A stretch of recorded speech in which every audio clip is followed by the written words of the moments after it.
Such a pleasure to speak in front of so many good-looking entrepreneurs. Pero kailangan lang i-confirm ko lang kung talagang good-looking ko yung lahat. Pwede niyo pong tingnan yung makatabi po ninyo sa kaliwat kanan, sa harap po, sa likod. At pakisabi lang po sa kanila, ang ganda mo at ang gwapo mo. Pakisabi lang po, ang ganda mo, ang gwapo ka, magiging milyonaryo ka. Pakisabi lang po sa mga katabi ninyo. Ayan.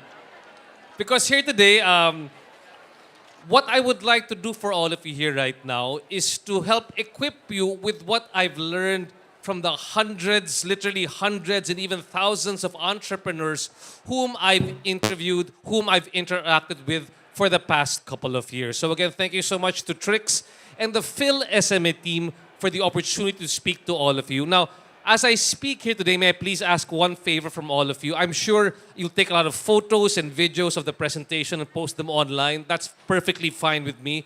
But if you can, please tag me online. That's RJ Ledesma on Instagram, TikTok, and on Facebook. So let me talk about right now the topic of my choice. And I love talking, I never tire talking about this topic. And it's the idea of the secrets of successful entrepreneurs. What I've learned from them from all the years that I've spoken. I try to figure out what are the common denominators which I see across many successful entrepreneurs. Next slide, please. So, as they say, every business begins with a story. Let me share you the story of my own business, which is called Mercato Centrale, which I set up with my wife. The growth or the idea of this actually began during our honeymoon about 17 years ago. We were traveling in Europe, and when we came to the original Mercato Centrale in Italy, my wife really loved the idea because, we were getting food that was farmed to market. We were getting to meet all of the curators and the merchants. We were getting to sample the goods. And she was thinking, how can we bring that experience back to the Philippines? At that time, natawa pa ako. Sabi niya, this is a pipe dream. I don't think we'll ever be able to get to do this in the Philippines. But the idea germinated in our head. And at the same time, I'm a journalist. I'm a media practitioner. And we often get sent to many different Asian countries to write about them. And when we were being sent to Asian countries, do you know the first place where they would bring us to in these Asian countries? Yung first place ng mga tour organizers? Yung mga night food markets. That's the first place they would bring us to. To Chatuchak in Thailand, to Shilin in Taiwan, to Lau Pa Sat in Singapore. And I was just amazed that there were so many foreigners and locals eating in this place. And it was the first place you want to bring a foreigner to because they would try the local cuisine. It was a safe and secure area. And we were thinking, how come we don't have the equivalent of a night food market here in the Philippines? Just like in these other Asian countries, despite the fact that Filipinos, black holes po yung mga tiyan natin, di ba? We eat almost every 2 hours. But more importantly, we have a booming business process outsourcing market where they eat lunch at 11 p.m. at night.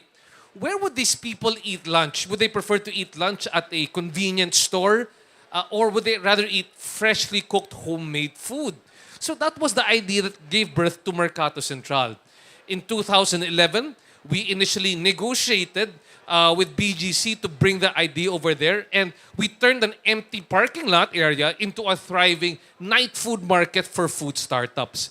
Because I see my business not just as an outdoor food market, but rather as a business that is a small food business incubator. My job is to help small food businesses grow.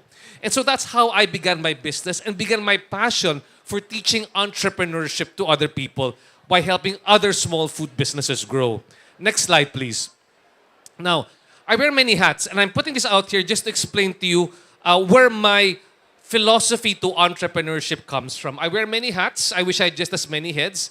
And each one has taught me something valuable about entrepreneurship and innovation.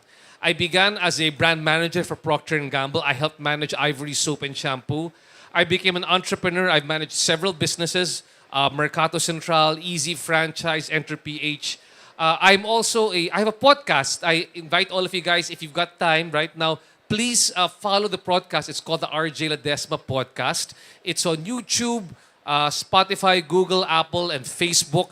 And over the years, I've interviewed so many successful entrepreneurs to learn more about how they think about doing business, what are their success secrets, and can we replicate them for ourselves. So it's over there.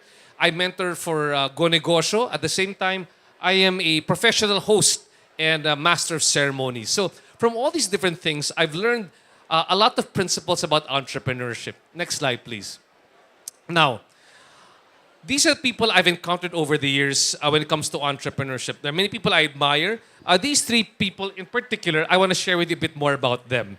Jose Magsaysay, Joe Mag, is the founder of what? Does anybody know? Potato Corner.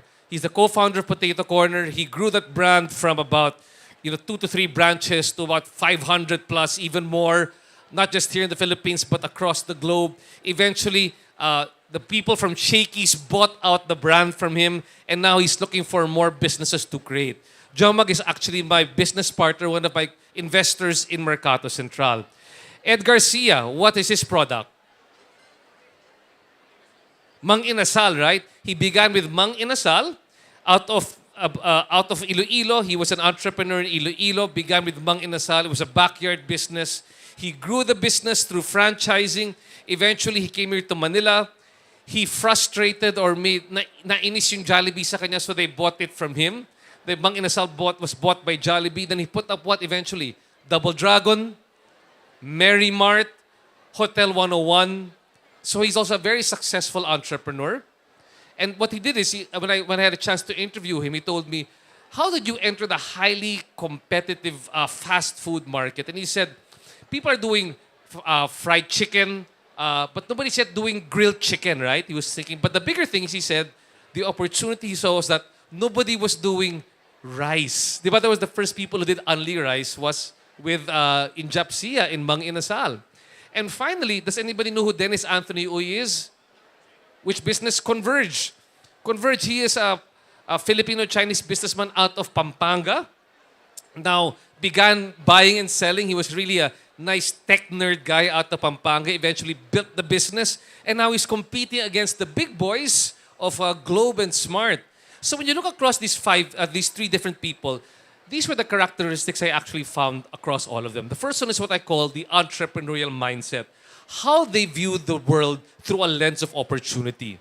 The next one is the idea of hustle. How do they go finding businesses? How do they go growing their business? Number 3, when things get really tough, they had to have grit to make sure that business would survive. Number 4 is what we call the growth mindset, where they see failure not as the end, but rather as feedback or a stepping stone to improve their business. And finally, how do they view the idea of innovation? Now, I'm going to go through each one of these different characteristics of what I find to be a successful entrepreneur. Let's start with the entrepreneurial mindset. Okay, let's look at the entrepreneurial mindset. When I say seeing the world through the lens of opportunity, what exactly do I mean by that one?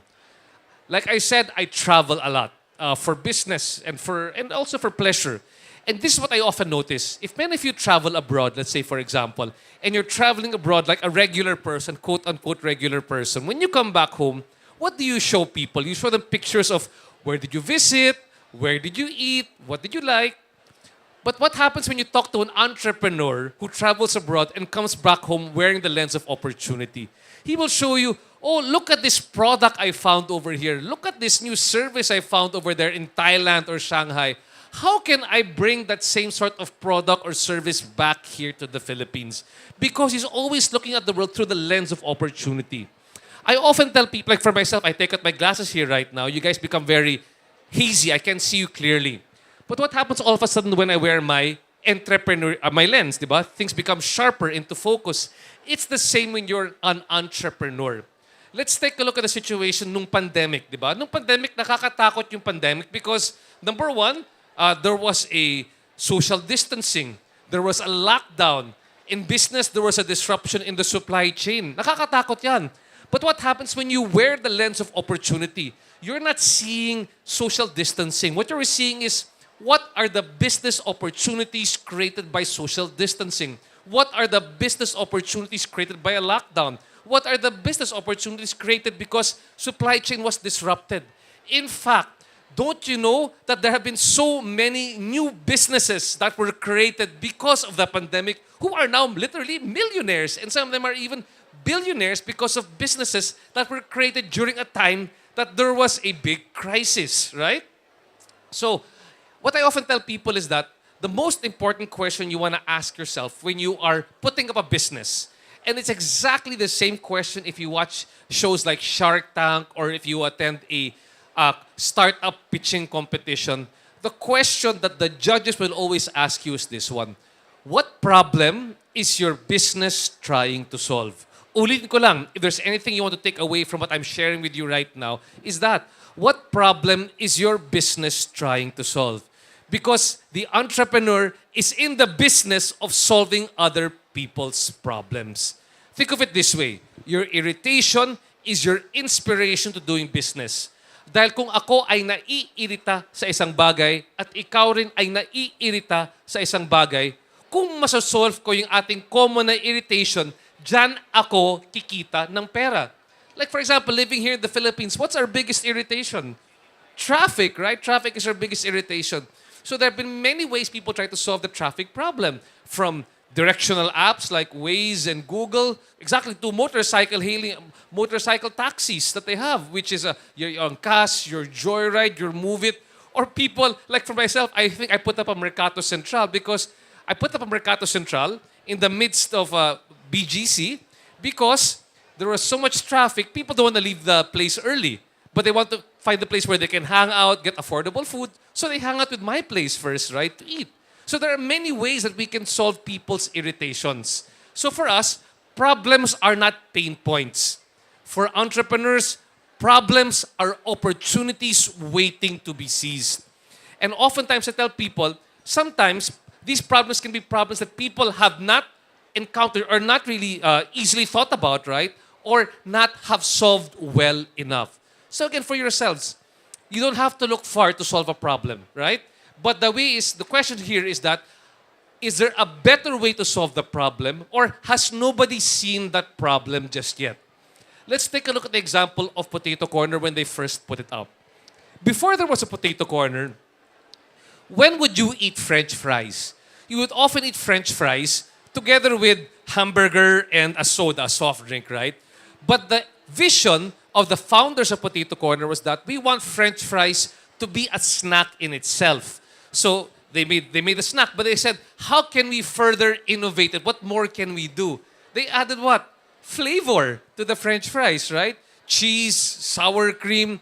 On top of that one, they said one more thing. Let's create different sizes for the French fries, from small up to jumbo. And from that basic thing, they rethought the snacking industry. And right now, it's a thriving industry. They want to make French fries a snack in itself. What is the gap in the market that you look at that nobody else can see? That will be what your entrepreneurial mindset should look for. So, the first one is entrepreneurial mindset. Number 2, next slide please, is the idea of hustle. Hustle. What exactly does hustle mean? Because you know what? We're all pretty smart people if you are entrepreneurs. But if you're just going to keep on analyzing and analyzing the whole time, kung wala kang gagawin, then hanggang thesis na lang yan, di ba? Hindi mo i-execute yung iniisip mong entrepreneurial idea. The next thing that you want to do is you want to execute that entrepreneurial idea. And what I often call it is that, I call the idea of hustle, diskarte. Di ba sa mga Pinoy, anong ibig sabihin diskarte sa English? I will find my own way. Gagawa ako ng paraan. When I think about hustle, I often think about tech startup companies. Anong ibig sabihin ng tech startup companies? Yung mga ibang company dito are tech startup companies. People who develop apps on your phone, for example. Why do I find them the best example of hustle? Because hustle often means that you are building the company based on your limited resources, di ba? Kasi lahat tayo naman ganyan, di ba? Pag nagsisimula ng negosyo, wala masyadong pera, di ba? Wala pera, sila tinatanong lagi, saan ako kukuha ng pera para puhunan sa negosyo ko? Di ba? So, for them, for entrepreneurs, that should not be a barrier. Hindi yan sagabal para sa negosyo ninyo, di ba? With your limited resources, you have to outwork, outthink, and outlast other people. For example, Steve C. of Great Deals, one of the biggest tech startups here in the country and e-commerce businesses, he's growing by 1,000% per year. He has a book called From Great Debt to Great Deals. Baon siya sa utang. nung nagsisimula siya magnegosyo, he was 30 million pesos down in debt before he started the business of great deals. And he said, you know what? To start my business, you don't always need money at the start. Yung talagang kailangan mo, laway. So he began with what? Kasi wala siyang negosyo, he began with selling insurance. Because insurance, you don't need to have a physical business, but you just need to hustle. You're out there with your with your laway and your skills and your selling skills, convincing people. When he built enough of money again, he put up his own kiosk where he was selling accessories. Then eventually, he went into e-commerce, and that's how Great Deals was born. For many tech startup companies, yung puhunan nila is maybe just 100,000 pesos. They have to use that for 3 months with employees ranging from 10 to 15 people, and they've got to run the business. But they've got the hustle. They're out there selling their idea to customers, selling their idea to investors. That's exactly what it must be for hustlers like us. We've got to be out there making the connection, making the network, finding great ideas, looking for great business partners. And I suspect that's also the reason you're here in PhilSME, to find your next business partner. Because sometimes the best business ideas come kung wala tayong pera, di ba? Become agile. And that's a big thing for us. That's why small companies, they don't have the benefit of having a marketer, a sales, operation. Sometimes, ikaw lang lahat-lahat, but you learn a lot on how to run a business. Let me give you the example of my friend, Jonalyn Season Ramos. She has a product called Dear Face. Is anybody familiar with her product? Dear Face, New Moon. Okay. Prior to the pandemic, her product was skin potions. It was I think it was a makeup brand. It was in different malls, and it was doing well. And what happened was that when the pandemic hit, syempre nobody could access the malls, and she had nothing to sell to her customers. So the first product that she sold during the pandemic was rubbing alcohol, because that's what she could get from her suppliers of her product. But as she was doing in the midst of the pandemic, what was the biggest trend in the pandemic? People want to stay healthy, right? So in that time, she still had access to all of her suppliers to help her create skin potions. She went to a supplier to help her create a collagen beauty drink called Dear Face. And that product, in the midst of the pandemic, boomed because health was such an important concern. Eventually, if you look at her right now, she's one of the top sellers on TikTok and on Lazada and Shopee for her products, because she was able to come up with a breakthrough product in the midst of the pandemic. Big problem, big solution. But that took a lot of hustle. Eventually, imagine mo, nagsarado yung store niya, nagbenta ng alcohol, and he just realized, making the connections in her head, I can create a new product, but I've got to really hustle. Kailangan ko talagang umikot. Hanap ng tao, hanap ng marketing, hanap ng production. That's really the job of what an entrepreneur is, di ba? But that leads to agile problem solving. All entrepreneurs are the same way, di ba? You're out there, after you find the great idea, how do I put it together? That's the magic of entrepreneurship. So we talked about entrepreneurial mindset. We talked about hustle. But the next one is equally important, the idea of grit, di ba? Anong ibig sabihin ng grit? Para sa akin, grit, ang ibig sabihin dyan is that katatagan, di ba? Perseverance and passion, especially in times of adversity, di ba? On the worst times. There's a book called Grit by an author, her name is Angela Duckworth. She's an international best-selling author. I had the opportunity to interview her online during the pandemic also. And in her book, she often explains what are the common characteristics of at least financially successful people. And what often comes out there, it's not because that person, the most successful person, is not often the person who is the most intelligent or the most talented. Tama ba ako dyan? Do you agree? Di ba? Let me just give you a very good example of that one. Tingnan po ninyo yung mga valedictorian at yung mga summa cum laude sa mga batch ninyo. Sila po ba yung pinaka-successful sa inyo? Usually hindi, di ba? Sino naging pinaka-successful sa inyo? Yung mga muntik na masipa, yung muntik na ma-drop out, yung mga kapit sa patalim pagdating sa grades. But they're smart because may diskarte, they're street smart, and nobody expected anything from them. So they said, I'll make my own way in the world, di ba? So these guys are often the more successful ones. Those who are street smart, because they know how it's like to be in a situation of adversity, and they make their way through the situation. So what we often seen is that the people who with grit are those who are able to work especially during the worst of times when there is the most adversity for their businesses. They continue to do it despite sometimes araw-araw it can be boring, araw-araw maraming problema, but they try to get through it. For example, I'm sure you know my friend George Royeca of Angkas, who's currently running on a party list. But when George initially put up the business, it was quite difficult because at that time, di ba, there was no law yet. Motorcycle taxis were habal-habal. They were illegal, right? So they had to actually they had to go through the process of working with Congress. That's the most difficult part. You have to work together to secure some assistance from the government to allow motorcycle taxis on a trial basis. At the same time, ilang beses sila na shut down. I think 2 to 3 times na shut down sila. His wife was even designated as a persona non grata at the time. So a lot of adversity, and they could have stopped that business, right? They could have stopped that business, but he persevered. And what he exhibits is one more characteristic about having grit. In the worst of times, you have to know your why. What's the higher reason that fuels you or motivates you to do your business? For people like George, diba, what is the higher reason? It was not to make money for the motorcycle taxi business. I mean, the stress was so much for him. But because he saw that he was helping the livelihood of hundreds and thousands of motorcycle riders, diba? Because of them, they have steady income because of what he did. For me, I also find it to be my why. In Mercato Centrale, during the pandemic, what happened? All the outdoor markets were shut down because there was no place of mass gathering. So what happens during those times? I could have just said, I will quit right now, find another business to put up. But my why in Mercato as somebody who supports small food businesses is that I wanted to make sure that the welfare of the small food owners would be great because they hire also other people. So we really found a way.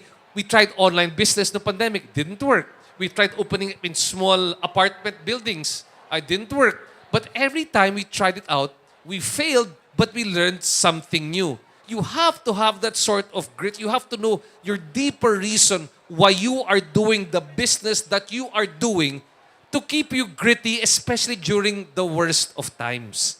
Right? And that leads me to my next point. It's the growth mindset, or what I call leading from failure. For us, failure is feedback.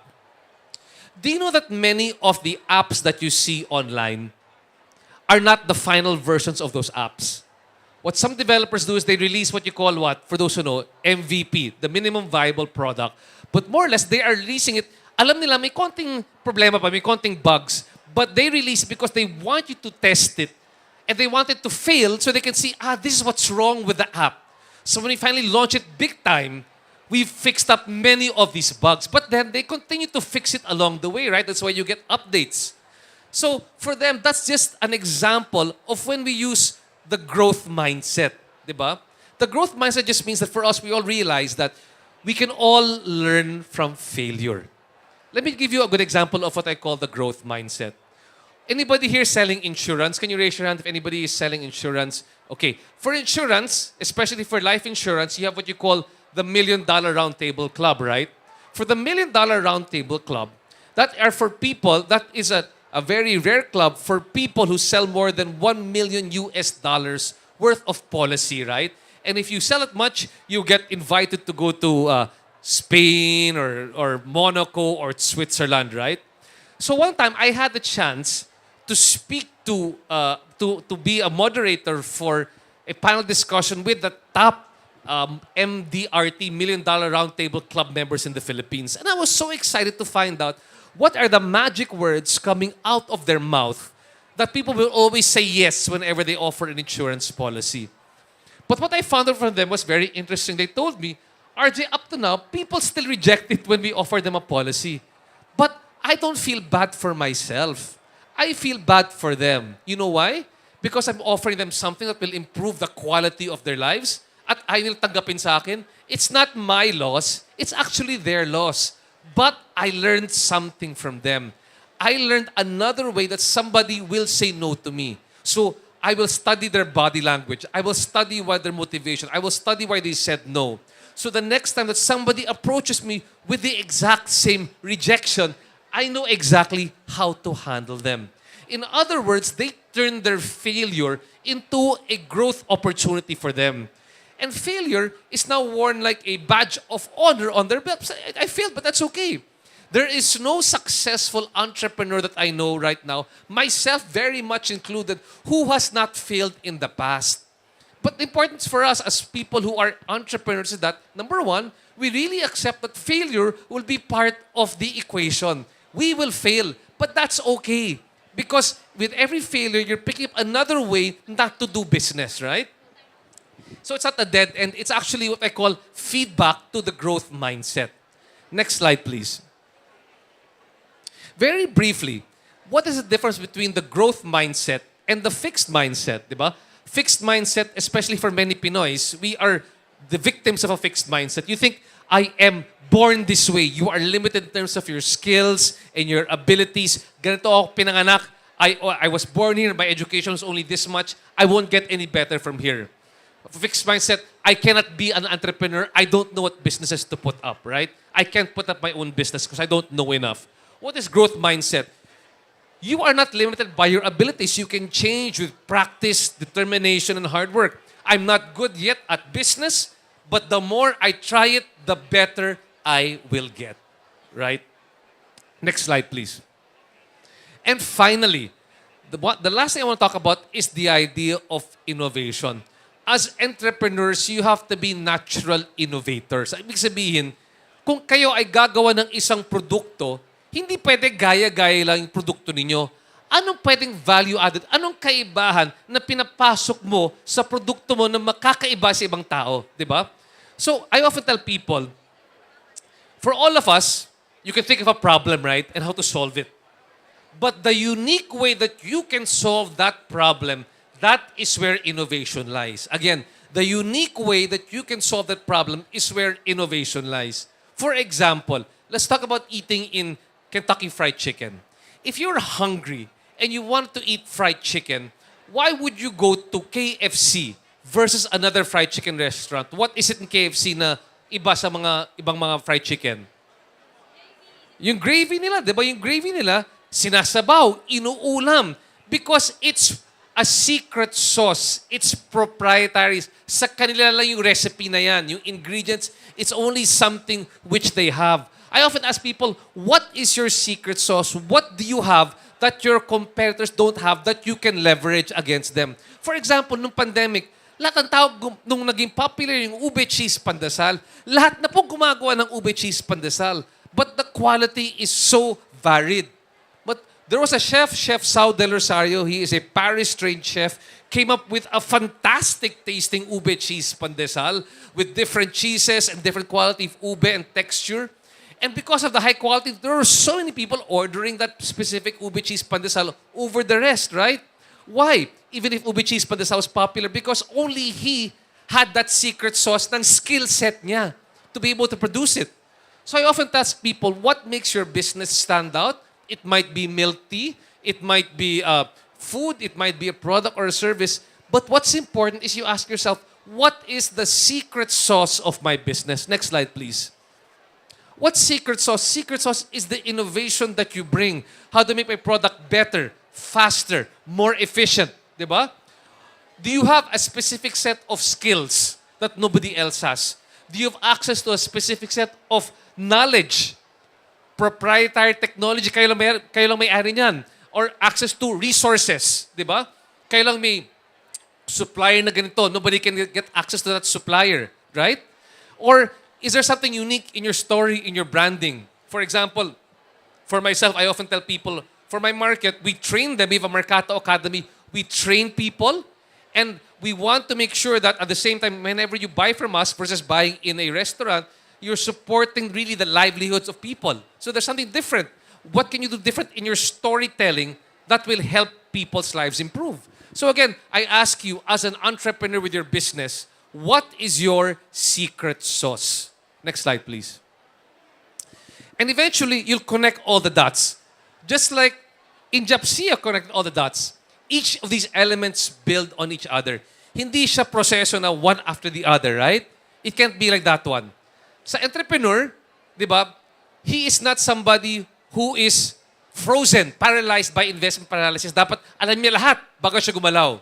Sa entrepreneur, hindi siya ready, aim, fire.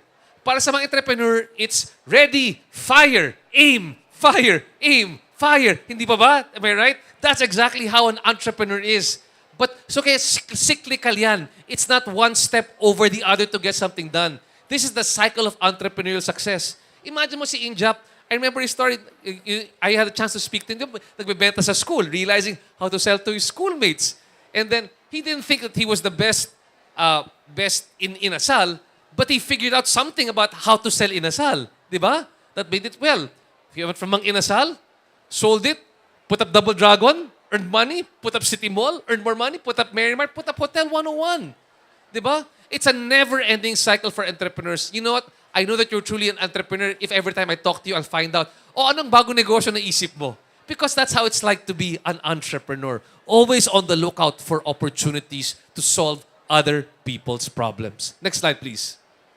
So again, your entrepreneurial journey awaits, especially here in SMX. I invite you to visit all the different stalls here in PhilSME. Reflect on your journey. First of all, what problem do you think that you can solve better than other people? And how will you hustle, persevere, grow, and innovate? Let's all begin to write our own entrepreneurial stories here today. Next slide, please. And with that, may I just ask a kind favor for all those on your cell phones here right now. If you enjoyed my talk here today, may I please invite you to follow me online. On Facebook, that's RJ Ledesma. Instagram, RJLed610.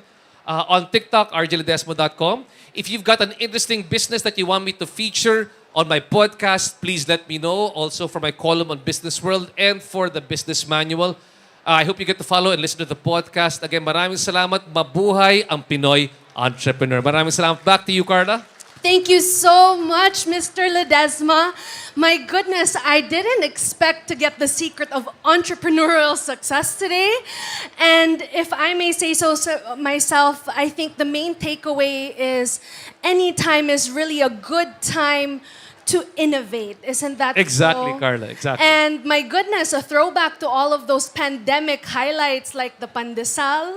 My goodness. That's right. Anytime is a good time to innovate. Any last words, Mr. Ledesma, before we transition to our next speaker? No, I'm just very excited to find out the next billion-dollar business coming out of our entrepreneurs listening in the audience here in PhilSME. So again, guys, thank you so much. God bless. Take care. Thank you.